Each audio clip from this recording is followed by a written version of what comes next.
Now, from startups to corporate giants, many are joining the race to use blockchain technology, a decentralized peer-to-peer system that enables online transactions. For an expert's analysis of the industry and how Korean companies can make use of it, our Kim Hyesung had the opportunity to sit down with Tapscott, who is an investor in blockchain startups, co-author of the best-selling book Blockchain Revolution and founder of the Blockchain Research Institute. So he really knows his stuff. Let's take a look.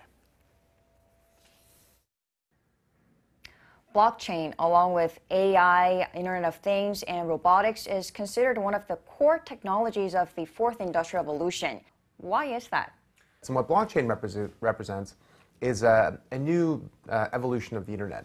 So for the first time in human history, we have a native digital medium for value that allows individuals, businesses, and other institutions to move and store and manage assets peer-to-peer in the same way that the internet allowed us to move and store information peer-to-peer. And that obviously represents transformational capability for the economy. If you think about certain industries like financial services, still rely mostly on intermediaries, middlemen like banks, to sit in the middle and establish trust and verify identity and enable the movement of value. And now we have a way to replace that. The Korean government and business circles are also trying to use blockchain technology in various areas like the voting system, logistics, and retail.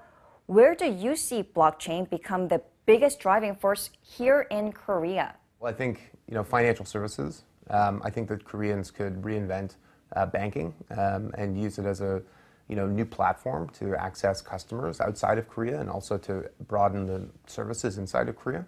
Telecommunications. If you look at the manufacturing and industrial sectors, Korea is a huge industrial powerhouse. There are big companies like Samsung, LG, and others. I think that, they could revolutionize their supply chains with blockchain.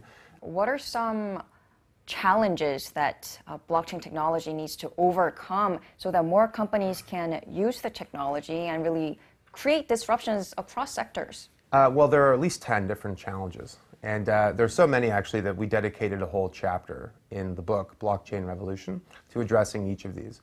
I would say the biggest ones today are, number one, is the technology scalable to meet the demands of big companies and institutions? Number two is how incumbents will react. What will existing companies do to stop or to prevent this from growing? And then the third one, of course, is governments and regulations. How do we create new rules or new policies to address the rate of change of innovation? Any advice on the regulation front for the government? Well, my only advice is that appreciate that as a government, you have a lot of information, but you may not have all the information. And you have to work with other stakeholders.